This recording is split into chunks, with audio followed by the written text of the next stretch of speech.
You were the architect of your own life long before you ever took your first breath. This life you're living, it wasn't random. You didn't just land here by coincidence, tossed into chaos without a plan. No. Long before you were born, you agreed to be here. You chose the pain. You chose the joy. You chose the challenges, the heartbreaks, the losses, the people who would shake you, awaken you, and break you open. Why? Because your soul had a mission, a contract, a sacred blueprint written beyond time. But like most, you've forgotten, not because you were careless, but because forgetting was part of the plan. It was designed this way, so that remembering could become your greatest awakening. And now something in you is stirring, whispering that there's more to your story. You're not just here to survive, you're here to remember. And when you do, everything begins to make sense. You didn't forget by accident. You chose to forget, and that choice was made with purpose. When your soul crossed the threshold into this life, it passed through what ancient mystics and sages have long called the veil. It's not a physical curtain, it's a metaphysical filter, a boundary between dimensions, between the infinite knowing of the soul and the temporary blindness of the human experience. On the other side of that veil, you remembered everything. Your past lifetimes, your soul family, your higher self, and most importantly, the reason you came here. But to truly live this life as a human, you had to forget. Because without forgetting, there's no true free will, no real choice, no authentic discovery. Knowing all the answers before you begin would strip the meaning from every lesson. So you stepped into this incarnation with amnesia, not because you were tricked, but because you were brave. Forgetting isn't a curse.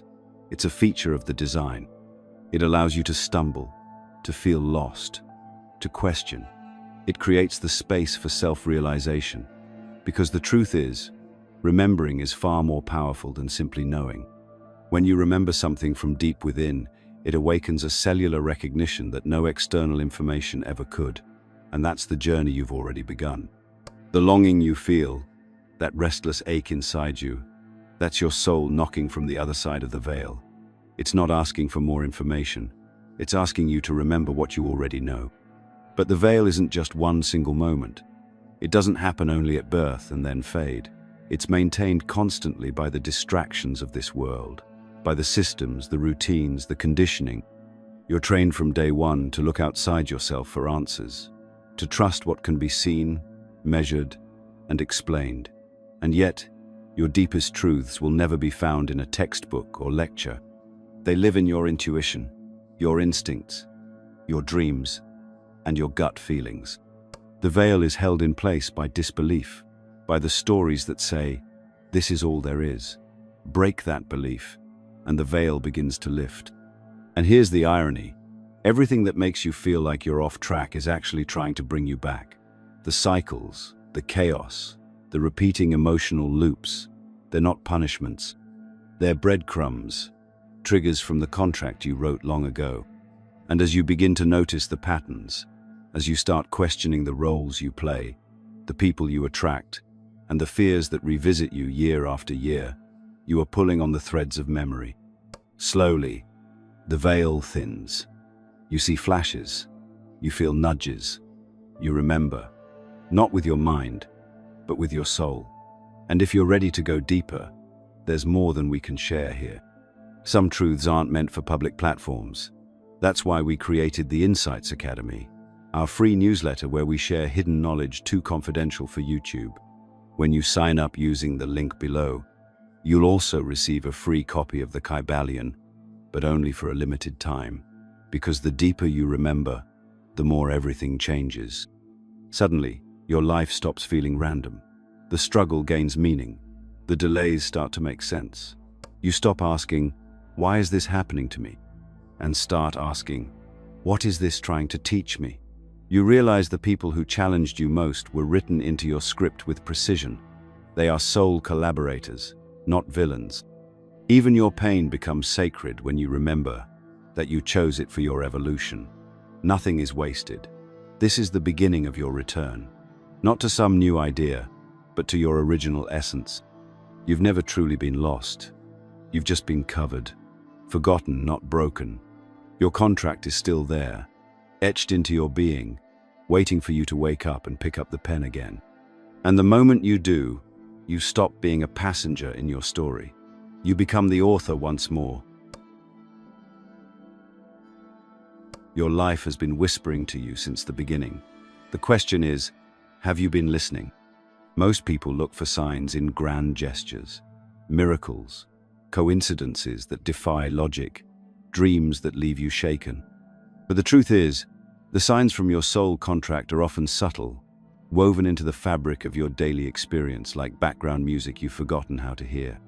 They live in the tension of your relationships, the emotions you can't quite explain, the job that keeps draining you no matter how much you earn. You don't need to search the stars for guidance. It's already here. It's always been here. You were never left without a map. Your soul scattered breadcrumbs throughout your journey, clues you placed before birth to help guide you back when you began to drift. The problem is, society trained you to ignore them. From an early age, you were told what's logical, what's practical, what's realistic. But your soul doesn't speak in logic.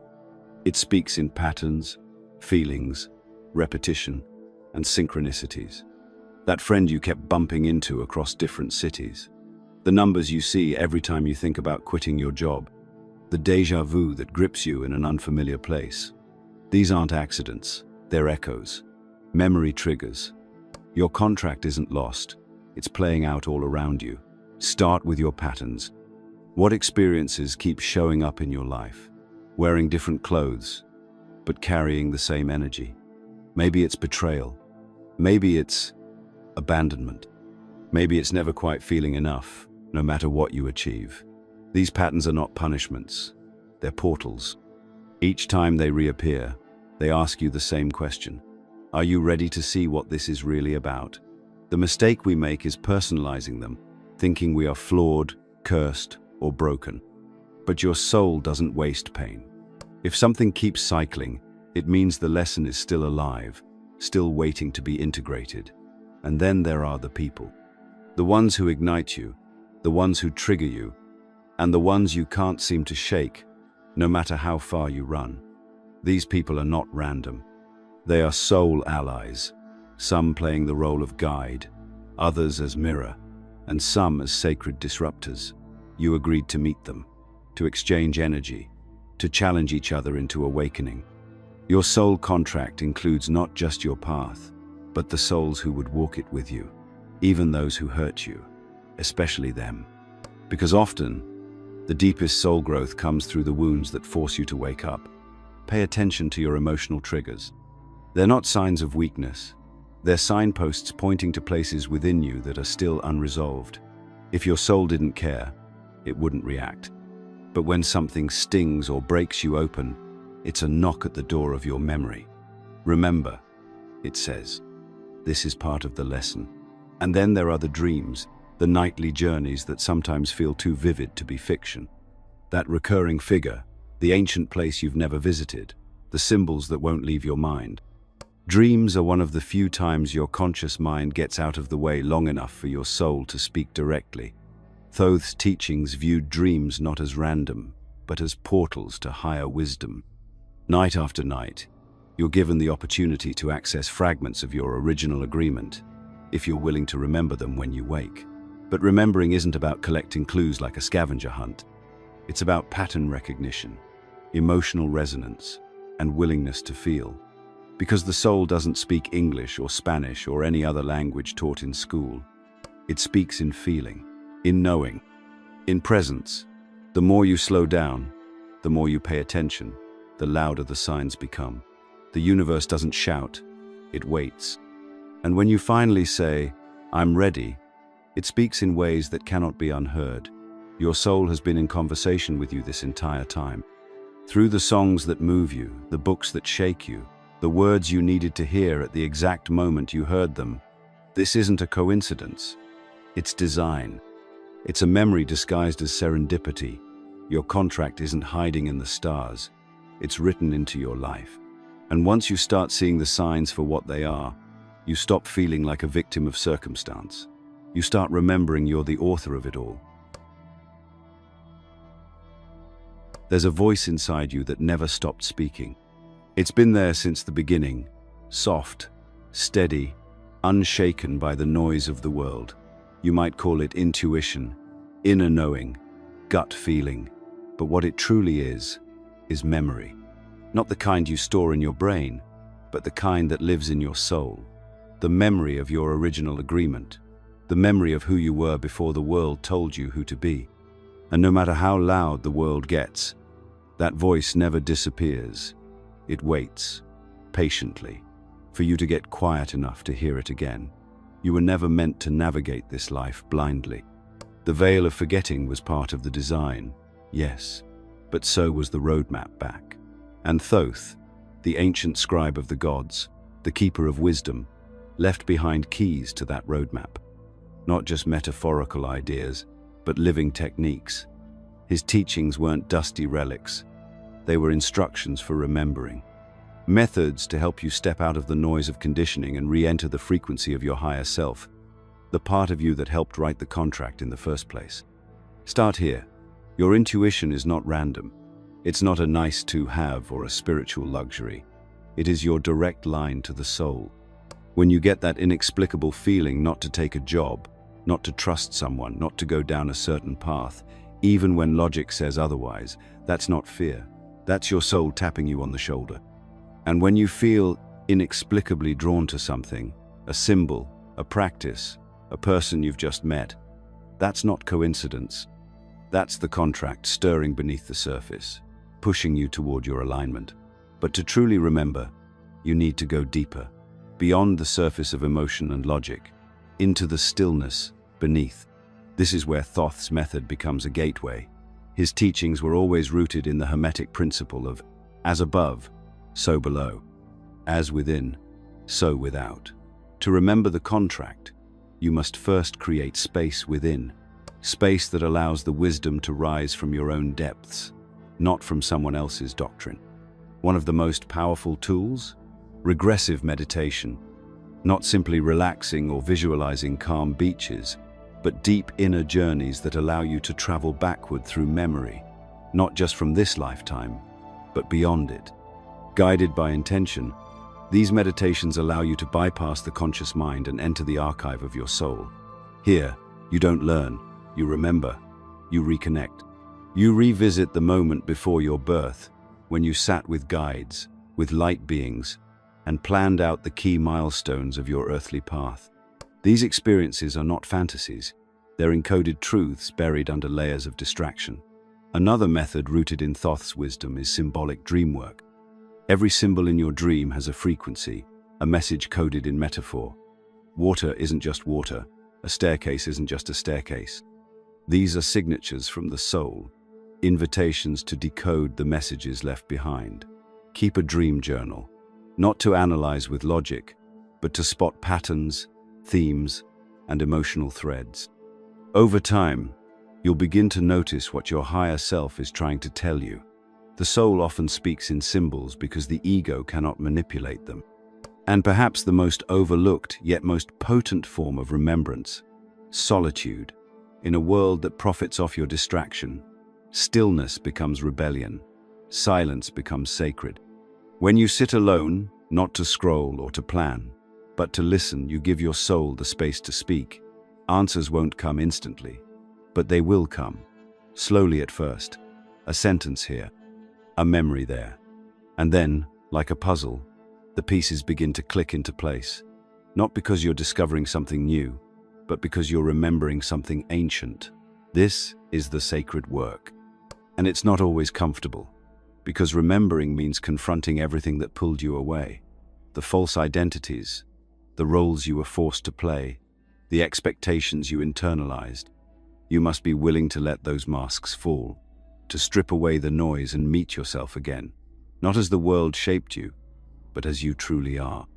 The path of remembering doesn't require you to find something outside yourself. It requires you to trust what's always been within. Your intuition is your map.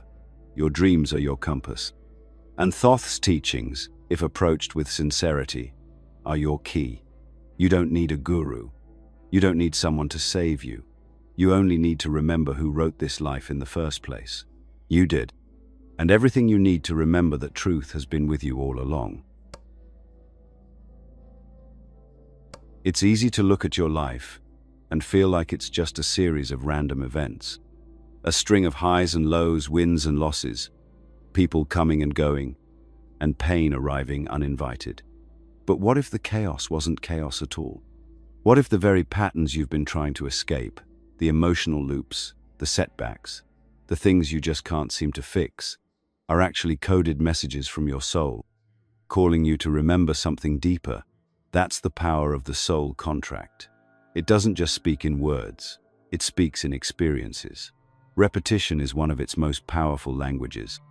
If you keep encountering the same kind of heartbreak, conflict, disappointment, or limitation, it's not a punishment. It's a portal, a marker, something your soul built into your path so you would be forced to pay attention. These aren't problems to erase, they're invitations to evolve. You didn't come here to avoid the pain. You came here to transmute it. Because within that struggle is the exact lesson your soul intended to master before you ever arrived on this planet. That's the blueprint. Not a perfectly planned life with no friction, but a deliberately designed path filled with specific challenges meant to awaken specific aspects of your being. Thoth's method teaches us that truth hides inside repetition. The Hermetic principle of rhythm reminds us that everything moves in cycles, rise and fall, in and out, light and dark. So if something keeps showing up in your life, it's not a glitch, it's the rhythm playing out. But most people see the same relationship failing again and again and think they're broken. They see the same career block or emotional trigger and assume they're cursed. But the truth is far more empowering. Your soul planted these loops like breadcrumbs, each one pointing you back to a part of yourself that's been suppressed, forgotten, or ignored. Think back. What have you struggled with most consistently in your life? Is it abandonment, rejection, powerlessness, shame? Those recurring wounds are not flaws in your journey, they're features. Features that serve one purpose: growth. And the moment you stop running from them and start listening to them, the moment you see them not as curses but clues, everything begins to shift. The pain doesn't disappear overnight, but it transforms. Because now it's not meaningless, it's meaningful. This is what Thoth would call self-recovery, the act of remembering your soul by walking back through the fire of your own life. Not bypassing it, not numbing it, but owning it, fully, courageously. Ritual can help. Create a sacred space, not because it's mystical, but because it signals to your subconscious that you are ready to stop surviving and start remembering. Light a candle. Close your eyes. Ask the question, where am I repeating what I came here to master? Then sit, listen, and write. Patterns are revealed not when we analyze them, but when we honor them. The truth is, your contract isn't hidden in some distant temple or ancient scroll. It's woven into the very fabric of your days. It lives in the people who trigger you, the choices you regret, the talents you've ignored, and the voice inside that says, there's more. Most people avoid these signals because they think pain means something's wrong. But the soul knows better. Pain is not the enemy, it's the messenger. And once you stop numbing the messenger, the message comes through loud and clear. So if you feel like you've been stuck in the same place, fighting the same demons, watching the same movie play out in different scenes, take a step back. Ask yourself, what if this is exactly what I came here to face? What if these challenges are the path, not the detour? What if healing isn't about erasing the past, but remembering the purpose behind it? You are not being punished. You are being called. The struggle you face is the very struggle you chose. Not because you're weak, but because you're strong enough to face it, to master it, and eventually to help others do the same. That is soul evolution. That is the wisdom of the contract. And it doesn't begin with fixing your life. It begins with understanding it. From that understanding, power returns. And with it, the memory of why you came. Before you ever entered this life, your soul selected tools, unique capabilities, perspectives, inclinations, gifts meant to serve you on your path. But the world you were born into didn't know how to recognize them. In fact, it probably taught you to distrust them. You were born curious, expressive, full of feeling and wild wonder. And very early on, those traits were labeled too sensitive, too loud, too quiet, too weird, too intense. And slowly, piece by piece, the world began to clip away at the raw material of who you are. You weren't being trained to trust yourself. You were being trained to fit in. But here's the truth. The things you were shamed for, the quirks they told you to outgrow, the obsessions they called distractions, they were never flaws. They were fingerprints, markers of your soul contract, evidence of the exact character you chose to play in this grand cosmic play. You weren't supposed to be like everyone else, because your mission isn't like everyone else's. The blueprint for your life isn't etched in job titles, university degrees, or neat little 5-year plans. It's embedded in your joy, your childhood fascinations, your irrational pull towards certain ideas, places, or crafts. The things you can't explain but feel deeply drawn to. Those are the compass points of your mission. Think back to when you were young. What did you lose hours doing? What lit you up without needing praise or reward? Maybe it was drawing, storytelling, helping others, being in nature, building things, taking things apart, solving puzzles, imagining entire worlds in your mind. None of that was random. Those weren't just hobbies. They were signposts. You weren't being entertained. You were remembering. And when life feels off track, it's usually because you've drifted away from those original energies you came here to embody. Even the traits people criticized in you, maybe your sensitivity, your intensity, your independence, your empathy, weren't weaknesses. They were weapons of awakening. You were given those for a reason. You might not see it yet, but the very parts of you the system tried to suppress are the exact traits you'll need to fulfill your contract. And the further you drift from them, the more disconnected life feels. That's why so many people feel like they're failing, even when they've done everything right, followed the script, earned the titles, secured the praise, but something still feels missing, because they're living a life designed by the world, not the one designed by their soul. The irony is, society rewards uniformity but craves originality. It sells individuality but punishes the real thing. So we edit ourselves. We trade authenticity for approval. We box up our wildness and bury our intuitive gifts. But just because you've forgotten your gifts doesn't mean they're gone. They've just gone underground, waiting for your permission to surface again. And here's the shift. The more you align with those innate gifts, the more your life flows. Resistance fades. Synchronicity accelerates. Decisions become easier. Energy returns. Opportunities begin appearing without force. Why? Because you're no longer fighting your design. You're finally honoring it. Your soul didn't come here to copy-paste someone else's version of success. It came here to express something only you can express. That might look unconventional. It might make people uncomfortable. But that's exactly the point. You are not here to be palatable. You are here to be powerful. And the most dangerous thing to the system is a person who knows their purpose and trusts their gifts. So stop asking if your passion is practical. Stop wondering if your art matters, or if your truth is too much. It does matter. It's everything. Your gifts are not distractions from your life. They are the path to your life. The tools you chose before birth, knowing exactly what challenges you'd face and what medicine you'd carry. And no one can take them from you, but you have to claim them. Start small. Revisit the things you used to love before the world told you who to be. Follow the threads of your curiosity. Let your joy lead for once, because joy isn't a luxury. It's a lighthouse, pointing you back to yourself and to the mission you came here to complete. The moment you stop waiting for permission to be yourself, you'll realize you never needed it. You're not late. You're not lost. You're just remembering. There is a place beyond time, beyond language, beyond the limits of your 5 senses. A field of knowledge so vast, so intimate, that it holds not only the story of this life, but of every life your soul has ever lived. It's called the Akashic Records. You might have heard the name whispered through ancient texts or modern spiritual circles, but don't mistake it for metaphor. This library exists, not in some far-off corner of the cosmos, but inside you, encoded in your energy, accessible through your consciousness. And whether you realize it or not, you've already been there.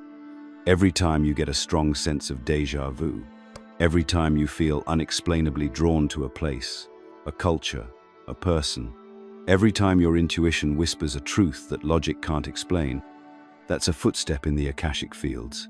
Because your soul doesn't just carry memories, it carries knowledge, contracts, choices, consequences. And while your conscious mind may forget, the deeper layers of your being never do. That's where Thoth's ancient wisdom comes in. Not to teach you something new, but to remind you of what you already know.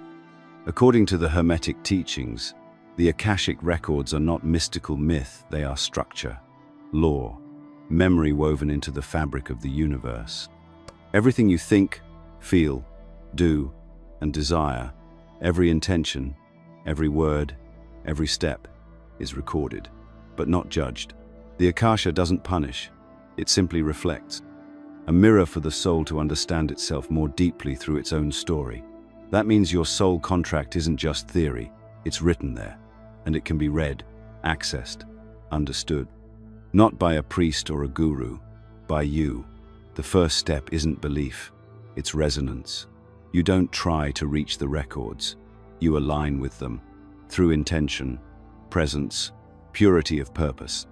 The Akashic field isn't unlocked through effort, it responds to sincerity. That's why those who seek it from ego or curiosity alone often walk away empty-handed. But those who come with a hunger for truth, a willingness to see themselves fully, they start receiving, through dreams, through symbols, through intuitive knowing. Because the records don't always speak in words, they speak in patterns, and they never lie. When you begin to align with your contract, life starts feeling strangely familiar, as if you're retracing steps you planned long ago. You'll start meeting people you feel like you've known forever. You'll encounter opportunities that click into place like pieces of a forgotten puzzle. You'll feel your soul pulling you, not toward the easy path, but the right one.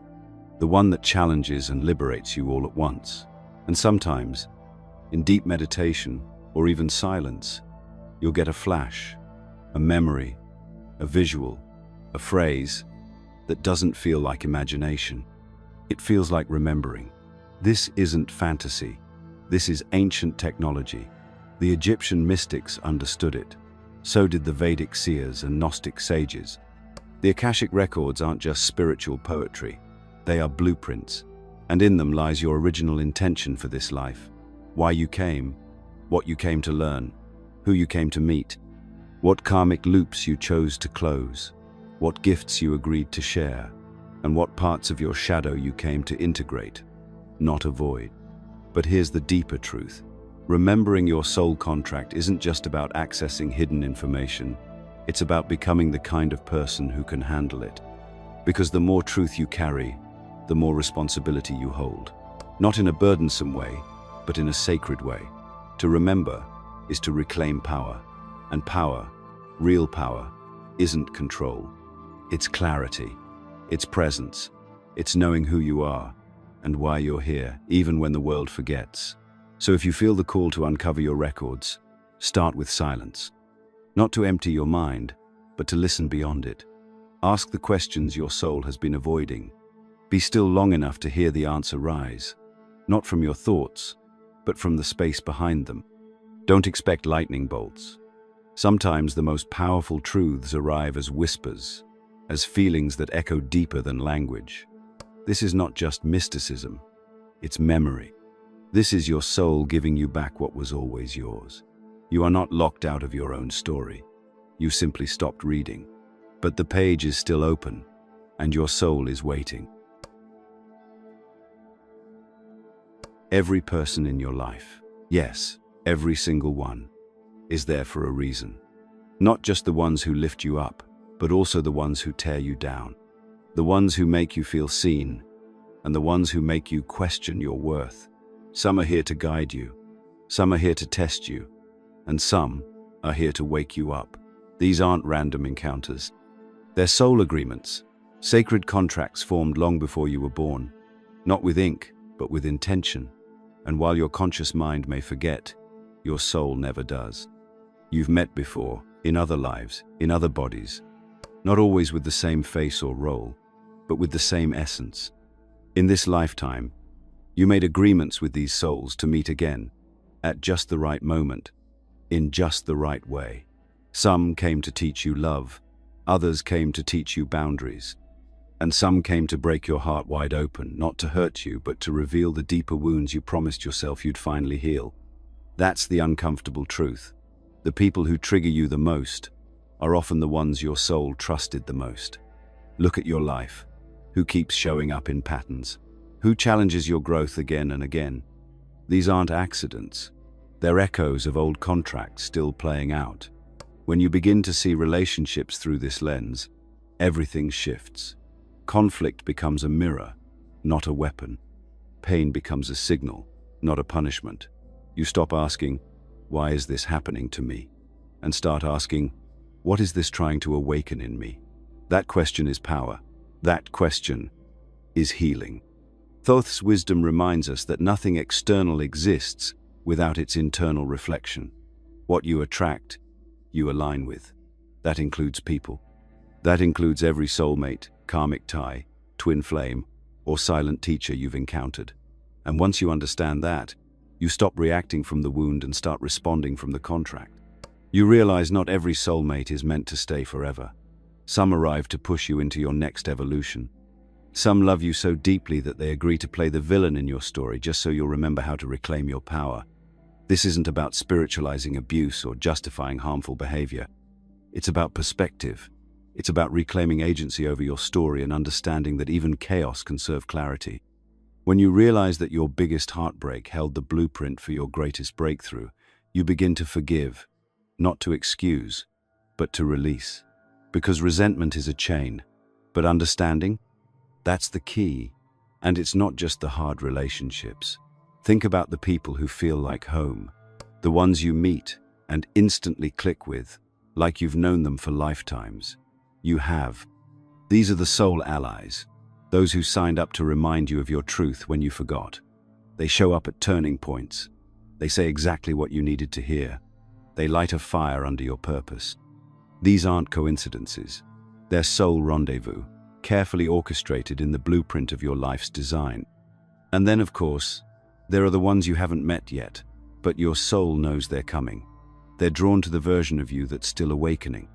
The more you align with your soul contract, the more magnetic you become to those who are part of it. You don't have to chase them. You don't have to convince anyone.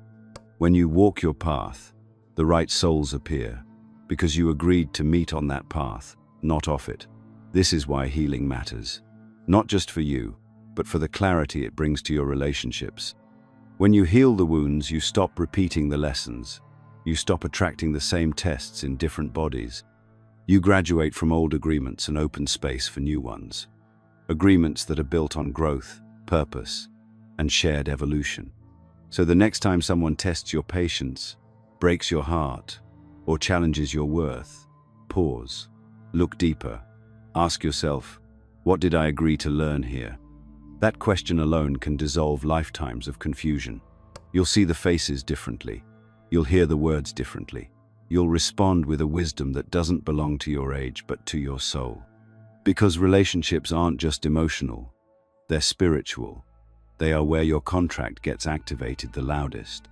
And if you dare to look closely enough, you'll find that every significant connection in your life has been a whisper from your soul, reminding you of what you came here to learn, who you came here to be, and the sacred journey you agreed to walk together.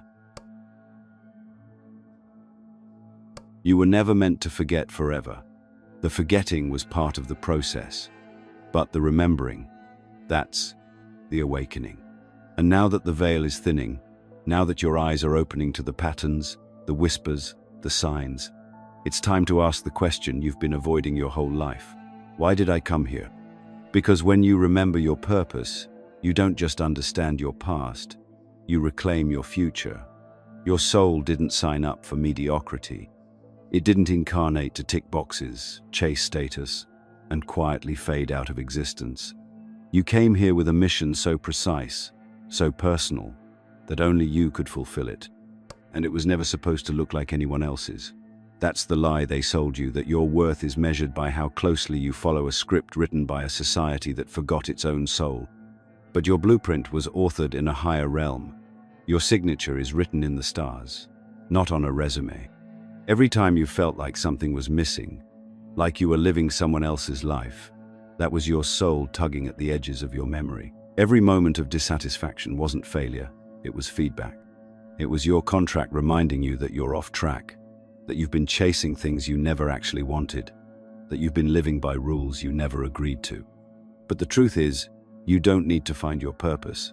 It's already inside you, buried under the noise, sleeping under the conditioning. It's not something you achieve, it's something you remember. Thoth's teachings speak of the divine archive, the sacred records encoded in your being. The method isn't about becoming someone new, it's about becoming who you were before the world told you who to be. It begins with silence, with listening, with daring to go inward, to sit with the uncomfortable questions, to peel away the masks. Your purpose is not a career or a title or a role. It's a vibration, a frequency, a way of being in the world that only you can embody. And here's the thing, your soul contract isn't fixed. It evolves as you do. It was written with freedom in mind, not fate. There are core themes. Yes, certain lessons you chose, certain people you planned to meet, certain experiences you agreed to face. But the paths you take to fulfill those themes, those are yours to choose.